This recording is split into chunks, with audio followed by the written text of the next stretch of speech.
மாண்புமிகு முன்னாள் அமைச்சர் ஒன்றிய உறுப்பினர் அவர்கள் காவேரி குண்டாரை பற்றி சொன்னார்கள்.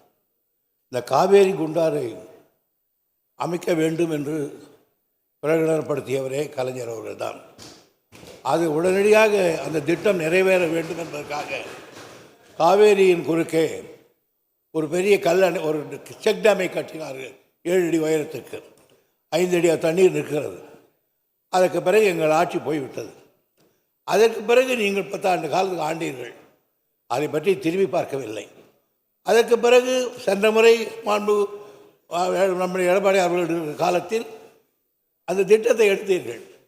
இந்த மன்றத்தில் இருக்கிறவர்களை கேட்கிறேன், இங்கிருந்து இந்த கோடிக்கு ஒரு கால்வாய் வெட்ட வேண்டுமானால் இங்கே முதல் கால்வாய் வெட்டுவோம், பக்கத்து கால்வாய் வெட்டுவோம், அப்படி தானே வெட்டுவோம். ஆனால் இவர்கள் அப்படி வெட்டவில்லை. இதை தாண்டி ஒரு 4 அடியில் இது ஒரு 2 ஜில்லா வருது, கரூர் ஜில்லா வருது, அவங்க ஜில்லா வருது. உடனே இது வரலையும் இந்த மந்திரிக்கு இங்கே ஒரு கால்வாய் வெட்டிட்டாங்க. இடையில் ஒன்றுமே பார்க்கலாது. அவ்வளோ 4 மைல் 5 மைல் தாண்ட போய் அங்கே ஒரு கால்வாய் வெட்டிக்கிட்டாங்க. இது மாதிரி வெட்டின ஒரே ஒரு பிரகஸ்பதி நீங்கள் தான் உலகத்தில். வெட்டினா ஒன்னாலே வெட்டியிருக்கணும். 1 2 ஒன்றே போனீங்க, ஏன் விட்டீங்க இடையில? என் ஊரில் ஒரு கால்வாய் விட்டு அவர் ஒரு கால்வாய் விட்டு நாங்கள் பார்த்துக்கிறோன்னு இது மாதிரி பண்ண ஒரு பிளண்டர் வேறு யாரும் செய்திருக்க முடியாது. முதல்வர்கள் முன்னாள் முதல்வர்கள் என் மீது போடுகிறார். பிரச்சனை நான் தான் கேட்டேன். வழக்கமாக நான் கூட 400 கிலோ கால்வாய் வெட்டினேன் ஸ்ரீசைலத்திலேருந்து இங்கே தண்ணி கொண்டு வரதுக்கு. அதனோட ஒட்டிக்கிட்டே போனால் தான் அதுக்கு மேலே பைப் வரும்.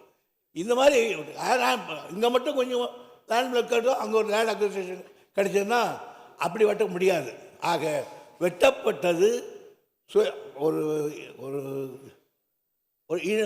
ஒரு அபிலாட்சணையோடு ஒரு அதுக்கு என்ன சொல்கிறது தமிழில் இல்லை, ஒரு மோட்டிவோடு வெட்டப்பட்டது தவிர வேறல்ல.